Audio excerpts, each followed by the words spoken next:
Tonight, we're just here to discuss our kind of court spaces, both for tennis and pickleball, based on our outdoor courts locations in Baltimore County. Okay. One misconception that we often like to just discuss before we get started is the division of responsibilities. The Department of Recreation and Parks is responsible for the courts that are located at our community park sites, any of our regional park locations, as well as elementary school sites throughout the county. The Baltimore County Public School System is responsible for the courts located at the middle school sites and high school sites. In addition, the Recreation Parks Department does not have any authority over the courts that are located at community college sites. Okay, I missed the first slide, the most important slide on how we started. We began in 2018 in response to community advocacy for pickleball.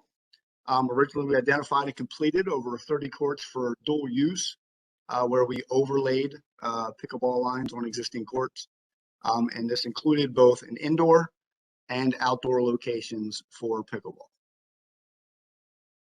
Currently, we have continued to add pickleball courts where appropriate. We currently have 59 overlay pickleball court locations throughout the county. We just added 4 of our first standalone outdoor courts at the Catonsville Elementary School site. We currently have 265 outdoor tennis courts. We have 4 indoor tennis courts at NERC, and we have 13 indoor pickleball courts. Those are located at NERC, Catonsville PAL, Jacksonville Community Center, and Honeygo Regional Recreation Center. In our LPPRP, the Land Preservation Parks and Recreation Plan, we do this plan every 10 years, I believe, Rosalind. Every 5 years we do this plan. This year we had a lot of input. Our capital team was instrumental in doing this initiative. We had over 2,500 members of the public responded to our survey related to LPPRP. Pickleball was the 5th most popular request in the survey. Outdoor tennis was 29th most popular. 20% of the residents have indicated that they played pickleball in an average year. 13% of our residents indicated that they had played tennis in an average year. And according to NPR, pickleball is the fastest growing sport with 4.8 million players, and pickleball participation has doubled in the last 5 years. We have 14 court projects upcoming. Okay, 3 tennis court that are being redone: Forge Park, Lutherville Lab, and 7th District Elementary School, and then a variety of multi-purpose courts. Now, you may be asking, why are we including multi-purpose court conversations in a discussion related to tennis and pickleball? The reason for that, and we have just recently did this at the Loch Raven Center, and one of these on here at Rogers Forge, we're doing the same. We are identifying unused areas within the multi-purpose court area to establish a pickleball court. So we're not just identifying only tennis court locations, but also looking at other spaces where we have an asphalt, court that we can add pickleball to. So we're going to review all of these, but these are all upcoming. As always, budget, as long as the budget holds out as we move through those projects. Some examples of how we've done existing courts is the overlay in the yellow. And we know that we've received some feedback on the color schemes, and we will discuss that in a little bit as well. This is where we have a 2-court overlay on one existing tennis court location. Okay, and here is the multiple ways in which we have laid out courts. We have the 1 overlay utilizing the existing tennis net. More frequently, we do the 2 pickleball courts at each end of the existing tennis court. And then also the possibility we have in some locations of 4 pickleball courts located as an overlay on one existing tennis court.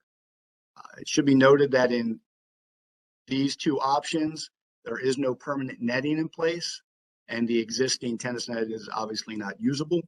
And pickleball players, as they often do, will bring their own portable netting. We are, however, having internal conversations about establishing areas to pilot leaving a portable pickleball nets. They can be rolled out simply at a couple of our locations as a pilot program. We had conversations today on identifying 1 or 2 locations in which we can begin that to see how that works out. That way, pickleball participants would not have to bring a net with them, which can obviously be a barrier to accessing that sport. And in our process moving forward, okay, we're currently redesigning our court color schematics. For those of you who've been around for a while in the county, we have the kind of standard hunter green court with the white tennis lines, and then we've done the yellow pickleball lines. We are having conversations as we reimagine how we do things here in Baltimore County Recreation, that we want to go to an exterior kind of like USTA or US Open, where we have an exterior green, an interior blue tennis court, white tennis lines, and then go with a light blue pickleball overlay. We will also then identify areas of needed court resurfacing and relining, which we do this constantly through our normal capital process. We watch, the courts, our team is out on them, looks at them, identifies courts that need attention. We submit them into our overall capital plan. We have a matrix that we develop, and then we go after the courts on which can be resurfaced within our existing budget. We're going to compare the existing courts in the surrounding area. A good example is the most recent Catonsville Elementary. There are 10 tennis courts within like 2 miles of the Catonsville Elementary site. So we redesignated those as pickleball, only, and we put in freestanding pickleball courts. So we will continue to evaluate that. We've also, in working with our partners in the Department of Aging, we try to identify courts that are located close to senior centers. Pickleball is a very popular sport for the senior center activities. And so we try to identify courts in close proximity to those senior centers and establish pickleball, as we have done at Warren Place right up there in Cockeysville, next to the Cockeysville Senior Center. We're going to analyze the existing usage, both scheduled and unscheduled, in certain areas of the county, primarily in the central part of the county, although there is some in the kind of west and northwest part of the county as well. There are very well established tennis leagues that run through our Recreation and Parks Council. So we will look at those areas that are primarily being used for tennis and try to watch where we're impacting existing tennis leagues. But also we want to capture the newly evolving pickleball leagues that are beginning. So we're going to look at all of the usage that's going on the courts. That's kind of going to give us some data as we look on how we're repurposing the courts, and then we'll determine the best suited configuration. Not all of I'd love to say that all of our courts are built to the same dimensions, and it's easy to say, well, I can fit 4 on every court, or 2 pickleball, or no pickleball, but our courts are often designed and built based on the site constraints. So we will have to look at each site individually as we try to identify what is the best configuration. And then we have also established a pickleball page off of the Baltimore County Recreation and Parks page, where we list all of our pickleball courts, and as we move into redesigning and setting up new courts, we're going to continue to update that page and show the progress that we're making, and as well the Recreation and Parks email address. If you have any comments that we don't get to here, or you think of something down the road that you want to bring forward, then we would suggest you just reach out to us there, as we've had a couple people prior to the meeting do.